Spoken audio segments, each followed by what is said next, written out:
Suscríbete.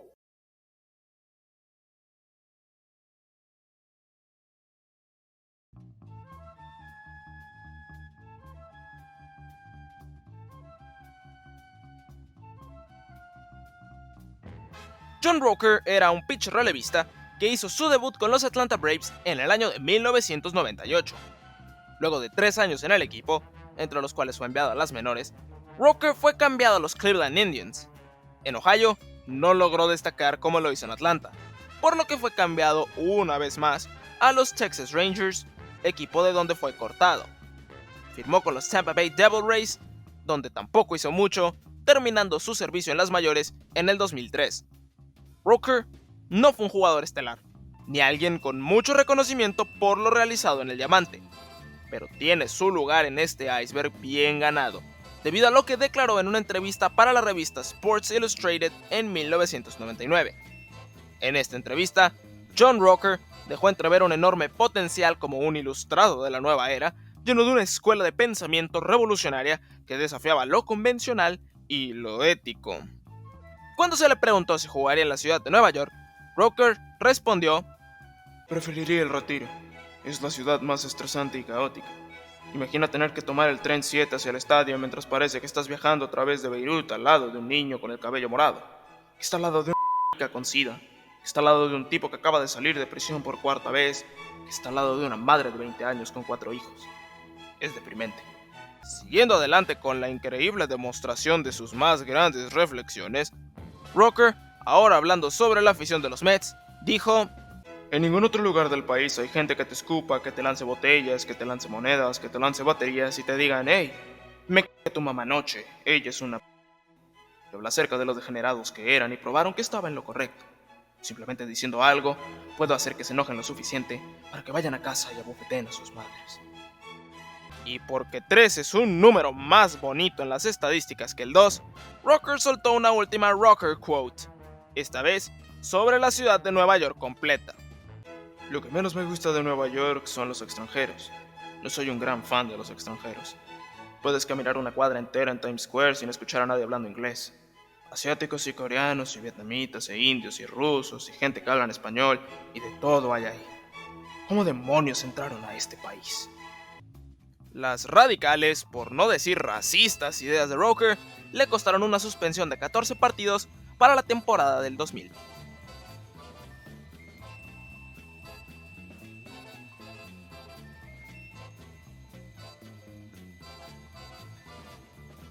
Eddie Wadekus era un primera base que jugó en 3 equipos diferentes en las mayores entre 1941 y 1955.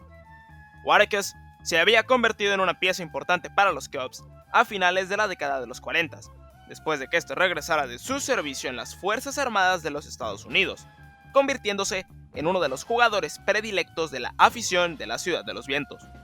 Para la temporada de 1949, Wadekus fue enviado a los Philadelphia Phillies, en un movimiento que no fue del agrado para la ciudad de Chicago. Este tipo de movimientos pasa todo el tiempo. La ciudad pierde a uno de sus ídolos y tiene que seguir adelante sin él. Es algo completamente normal en todo el deporte. Pero en 1949, alguien en específico no se tomó este cambio de buena manera. Ruth Ann Steinhagen no era una aficionada común, ya que estaba obsesionada con Wadekus en su época en Chicago. El cambio del primera base a la ciudad del amor fraternal llevó a esta obsesión a niveles enfermizos cuando en una visita de los Phillies a Chicago, Steinhagen entró al hotel donde se encontraba Eddie usando un alias y le disparó. Wadekus recibió heridas críticas, aunque al final no solo logró salvarse, sino que también logró regresar a los Diamantes para la temporada de 1950, en la cual los Phillies llegaron a la Serie Mundial. Steinhagen fue recluida en un hospital psiquiátrico por los hechos.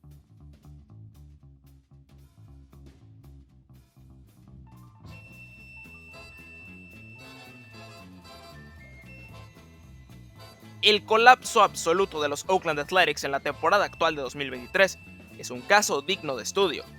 Con una nómina exageradamente baja, con muy pocos jugadores de verdadero nivel para las mayores, con un estadio que se cae a pedazos, con las asistencias más bajas que algunos equipos de las ligas menores y el casi seguro hecho de que el equipo dejará la bahía californiana por el más comerciable mercado de Las Vegas en los próximos años, tiene a la afición de los verdes con un nivel de ilusión más abajo que por los suelos. El concepto conocido como tanking se ha vuelto bastante popular en los Estados Unidos. Consiste en dejarse perder construyendo equipos bastante por debajo del nivel de la liga para asegurarse de tener una selección de draft alta y conseguir estrellas por medio de este. Bueno, pues los Athletics están realizando uno de los tankings más grandes en la historia, ya que solo en la temporada baja de 2022 se fueron del equipo jugadores como Frankie Montas, Sean Murphy y Sean Manaea, mientras que en años pasados también se habían dejado ir estrellas como Matt Chapman. Los A's se encontraban con un récord de 10 victorias y 44 derrotas luego de que finalizara el primer tercio de la temporada, lo que los encaminaría a una baja del 50% en sus victorias de 2022 a 2023. Estadística que, si de por sí es dramática, el hecho de que en 2022 solo ganaron 60 juegos convertiría las 30 victorias hacia las que van encaminadas en el peor récord en la historia del béisbol.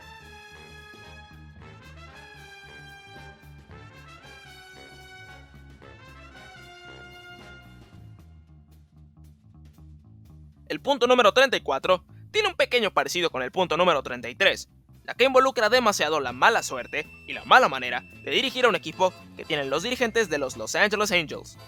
Cabe aclarar, a diferencia de los A's, los Angels no están encaminados a ser el peor equipo en la historia de la liga. Al contrario, están peleando de cerca por su división y un lugar en la postemporada en 2023.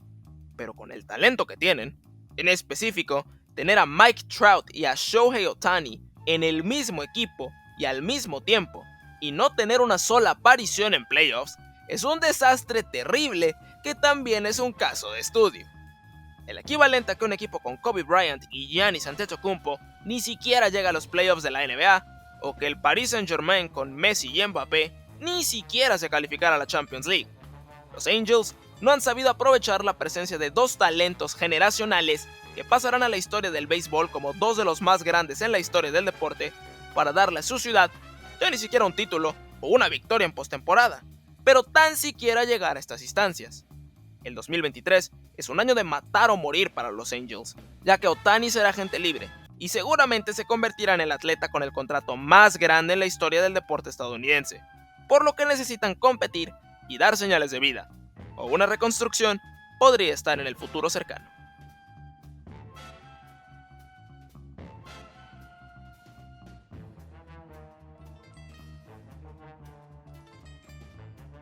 Lou Gehrig fue una de las estrellas que hizo equipo con el bambino Babe Ruth en su época con los Bombarderos del Bronx entre 1923 y 1939, haciéndose de un nombre propio con sus actuaciones adentro del diamante.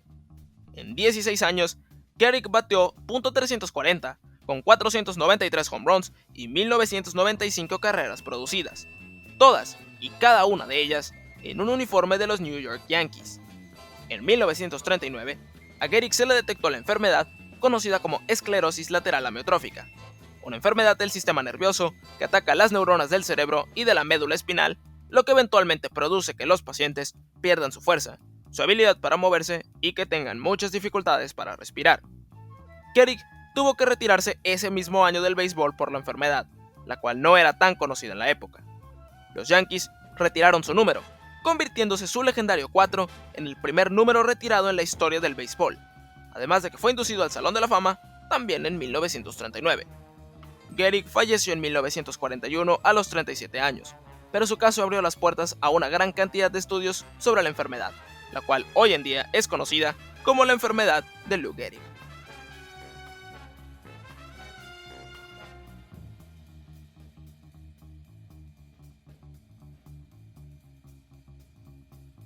Barry Bonds se trata de una de las figuras más polarizantes en la historia del béisbol profesional.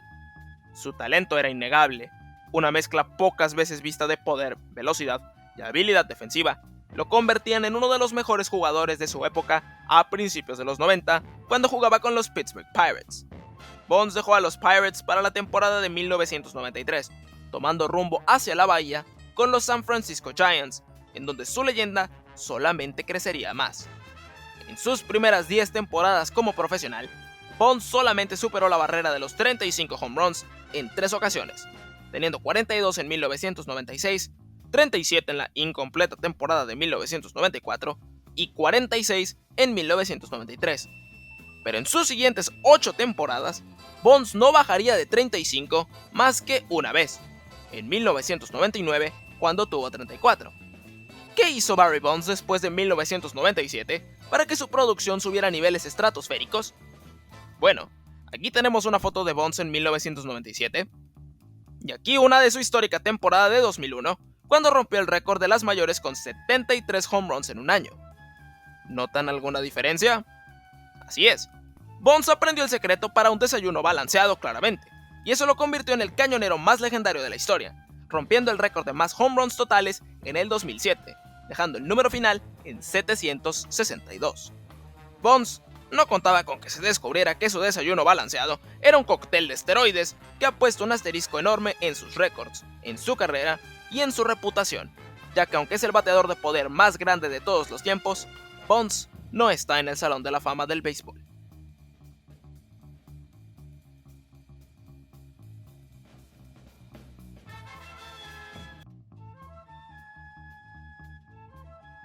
Rickey Henderson rompió el béisbol, y la manera en que lo hizo fue bastante emocionante. El mejor corredor de bases en la historia del deporte, Henderson robaba bases como si su vida dependiera de ello. Números exagerados y que se pueden observar a años luz de los números actuales en esta estadística. Destacan dos de los récords que posee Rickey Henderson: más bases robadas en toda su carrera, con 1406, a 468 del segundo lugar en la lista, mismo número que tuvo en su carrera Tommy McCarthy, quien ocupa el lugar 47 de la misma lista. Rickey también tiene el récord de más bases robadas en un calendario de temporada regular, cuando en 1982 se robó 130 bases. Rickey es el único jugador en la historia en robar más de 100 bases en una temporada, y lo hizo 3 veces, en la antes mencionada temporada del 82, 2 años antes en el 80 y un año después en el 83. Para ponernos en contexto, la última vez que un jugador robó más de 50 bases en una temporada fue hace 9 años, en el 2014, cuando José Altuve robó 56. En lo que va de 2023, el jugador de los A's, Esteury Ruiz, ha destacado con muy buenos números en este departamento, teniendo 27 luego de un tercio de la temporada, lo que lo pondría como el mejor corredor de bases en esta década, pero aún bastante lejos de la leyenda de Rickey.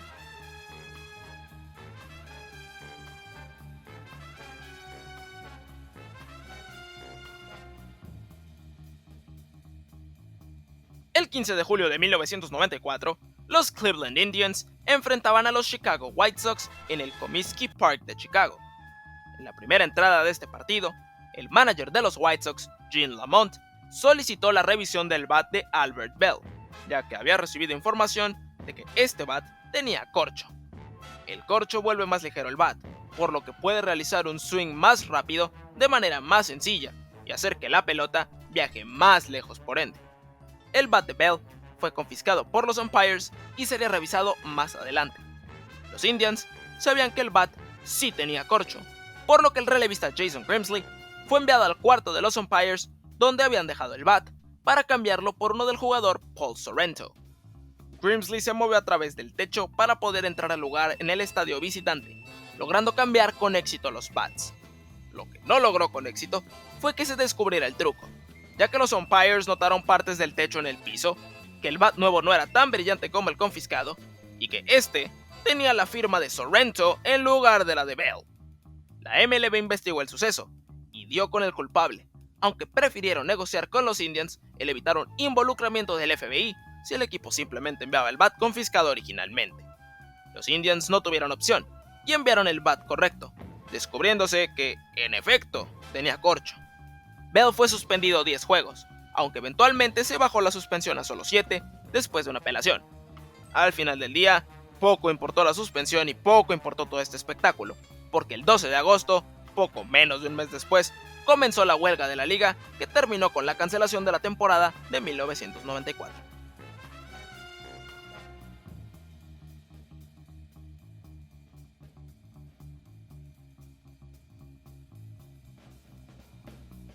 El caso de los Cleveland Indians se trata de un caso bastante similar al que pasó con los Washington Redskins unos años antes en la NFL, del cual hablé en su respectivo iceberg, el cual puedes ver dándole clic aquí en la esquina. Los Indians, al igual que los Redskins, habían recibido quejas sobre su nombre y el logo del equipo, además de la manera en la que se representaba a los nativos americanos desde los años 70. Las protestas no fueron tomadas tan en serio hasta el 2014, cuando el logotipo del equipo, conocido como Chief Wahoo, se convirtió en el escudo secundario, pasando una letra C estilizada a ser el logo principal. Aún así, el Chief Wahoo seguía apareciendo en los uniformes del equipo, aumentando las protestas en 2016, cuando la aparición del equipo en la Serie Mundial trajo atención internacional al caso. No fue hasta 2020, que después de una marea de protestas por el caso de George Floyd en los Estados Unidos, que el equipo aceptó realizar una revisión a su nombre y a su identidad, anunciando que a partir de 2022 ya no serían más los Cleveland Indians. A finales de 2021 se presentó a los Cleveland Guardians, nueva identidad del equipo, con la cual se metieron a la postemporada en su primer año.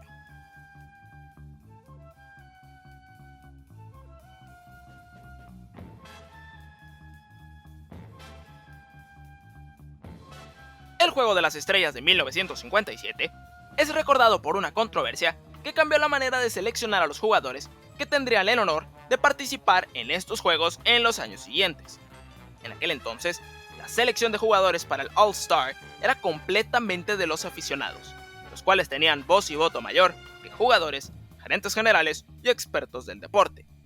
En 1957, aficionados de los Cincinnati Redlegs explotaron este sistema para votar de manera masiva a casi todo su equipo titular. Esta inesperada manera de votar provocó que el mismo comisionado Ford Frick tuviera que intervenir, removiendo a 2 jugadores, Gus Bell y Wally Post, de la novena titular, además de que le quitó el poder a los aficionados y se lo dio a los jugadores y a los managers para los siguientes años.